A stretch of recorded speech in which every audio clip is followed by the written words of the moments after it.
El día de hoy vamos a dar un resumen del capítulo 5, Conocer y Conocimiento, del libro de Metodología Integral e Innovadora para Planes de Tesis del autor Alejandro Caballero Romero. Vamos a empezar con el conocer y sus elementos. ¿Qué es el conocer? Nos dice que es un proceso continuo cuyo resultado o producto es el conocimiento. Ahora vamos a conocer los elementos del acto de conocer.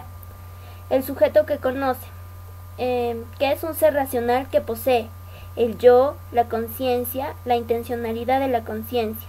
¿Qué es el yo? Nos dice que es el centro de su vida racional y psíquica, y es el que da unidad, dirección, sentido a sus vivencias, experiencias y conocimientos. La conciencia es la capacidad de darse cuenta que posee el yo de un ser racional.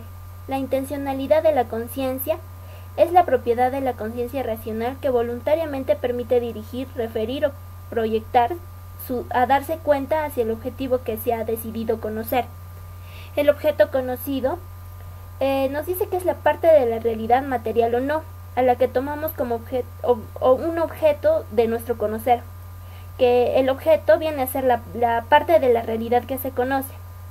Hacia él se dirige su yo, su capacidad de darse cuenta, en virtud de la propiedad de la intencionalidad de su conciencia para ser racionalmente nuestro objeto mediante la aprehensión cognoscitiva. ¿Qué es la aprehensión cognoscitiva? Nos dice que la aprehensión cognoscitiva es una acción racional que consiste en un cierto coger, apoderarse y hacer nuestro del yo consciente el objeto que es conocido, cuyas características, propiedades, atributos, elementos, relaciones, etc., que aprendemos pero mentalmente, sin alterarlo o modificarlo físicamente. La relación entre el sujeto y el objeto. Esto es para que se dé el conocer, es indispensable que el sujeto capaz de hacerlo entre en contacto con el objeto que sea conocer, ya que todo conocimiento es un conocimiento de un sujeto que conoce y se ha obtenido de un objeto conocido. El conocimiento, el producto conocimiento. Nos dice que es el resultado del proceso de conocer que obtiene el sujeto que conoce del objeto conocido. Se puede distinguir los datos presentes obtenidos mediante las sensaciones y las estructuraciones racionales, que relacionan estos datos presentes con registro o conocimientos anteriores mediante las percepciones. Ahora nos vamos a las sensaciones y percepciones. La sensación. ¿Qué es la sensación? Nos dice que es la captación de datos presentes mediante los sentidos, que permite obtener datos presentes, conocimientos simples sobre el objeto conocido. La percepción es una estructuración racional de los datos que captamos a través de los sentidos con otros conocimientos, ya que teníamos en nuestros registros mentales. Ahora nos vamos a algunas de las principales categorías atribuibles a los enunciados proposicionales de los conocimientos, que son 4: objetividad, verdad, certeza y validez. La objetividad nos dice que es la propiedad de objetividad de un conocimiento, consiste en la correspondencia entre lo que afirma o niega sus enunciados y lo que en realidad es. La verdad es un conocimiento que es verdadero en la medida en que es objetivo, y es falso en la medida que no es objetivo. La certeza es la seguridad psicológica que poseemos sobre la verdad de lo que afirma o niega un conocimiento. La validez es mayor o menor al alcance, posee un mayor o menor alcance, o se le reconoce la objetividad o verdad del enunciado proposicional de un conocimiento. Requisitos de un planteamiento válido. Para que un planteamiento sea válido debe ser lógicamente consistente, tener base científica y ser consecuente con ella, ser semánticamente adecuado, debe ser verificable o contrastable. Ser lógicamente consistente. ¿Qué quiere decir? Que no debe tener contradicciones internas entre sus partes o componentes. Tener base científica y ser consecuente con ella. Es decir, que debe partir y apoyarse en conceptos, leyes, principios, teorías científicas directamente relacionados. Ser semánticamente adecuado. Nos quiere decir que las palabras que emplea deben tener un correcto significado con que se pretende emplearlas para expresar precisamente lo que se desea expresar. Debe ser verificable o contrastable con la realidad o la práctica.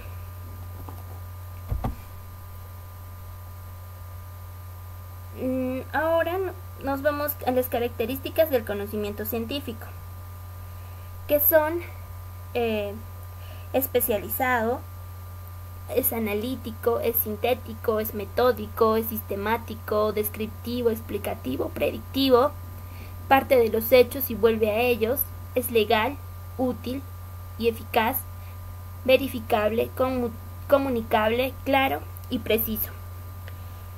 ¿Qué nos quiere decir que sea especializado? Dado que toda ciencia independiente tiene su propia especialidad, campo u objeto de estudio, el investigador debe identificar problemas y como no puede investigar simultáneamente todos, simplemente prioriza y selecciona uno por vez. El conocimiento obtenido estará, por tanto, especialmente referido a ese problema, de esa parte de la realidad y en consecuencia es especializado. ¿Qué nos quiere decir analítico? Que el investigador debe abordar problemas circunscritos y tratar de descomponer sus partes para analizarlas a su vez una en una. ¿Qué nos quiere decir con sintético? Los conocimientos objetivos de la preparación analítica de las partes o elementos de un problema u otra parte cualquiera de la realidad se pueden unir, integrar o recomponer sintéticamente con respecto a sus semejanzas constantes de cambio, diferencias, especificaciones, etc. Metódico. Un conocimiento científico es metódico en cuanto contribuye a la orientación del pensamiento para encontrar nuevos conocimientos. Sistemático. Constituye el resultado exitoso de un método y pasa a constituir una orientación racional, ya probada, segura, repetitiva, eficaz y más o menos eficiente, es decir, sistemática. Descriptivo, explicativo o predictivo. Constituye respuestas a algunas preguntas sobre el cómo, que es la descripción, el por qué, la explicación, o la integración de cómo y por qué será así en el futuro, que es la predicción. Un conocimiento científico puede ser descriptivo, explicativo o predictivo. Parte de los hechos y vuelve a ellos. Dado que la investigación científica parte de revisar el conjunto de conocimientos provisoriamente establecidos y sistematizados por la ciencia sobre la realidad, van a constituir nuevos aportes a la ciencia. Los conocimientos científicos parten de los hechos y vuelven a ellos, enriqueciendo su marco referencial científico. Legal. Las constantes de ese cambio en la realidad y sus explicitaciones que se convierten en leyes científicas, propiamente dichas como axiomas o principios, estos permitirán orientar a la búsqueda de nuevos conocimientos, nuevas constantes y de cambio y nuevas leyes científicas, ya que es legal. Útil y eficaz. Porque en tanto los datos e informaciones sobre la realidad sean confiables y válidos, tienen utilidad para esa realidad y pueden ser empleados eficazmente en ella. Verificable.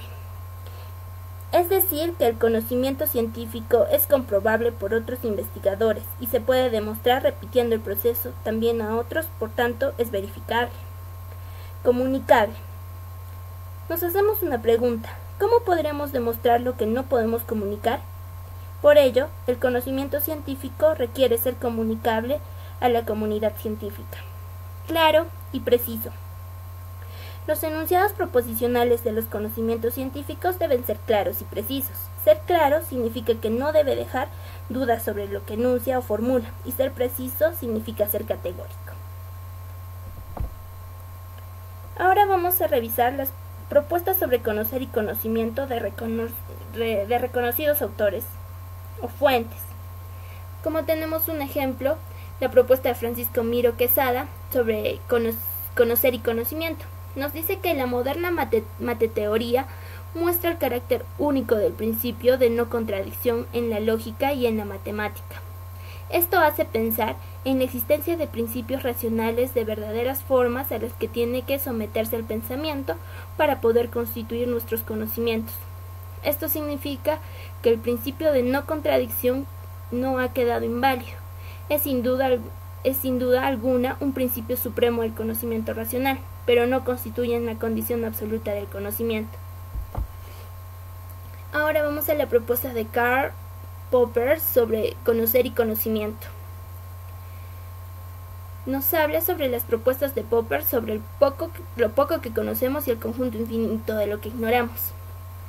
Él nos dice que sabemos una gran cantidad de cosas, su gran importancia práctica, sino asimismo el profundo conocimiento teórico y comprensión del mundo.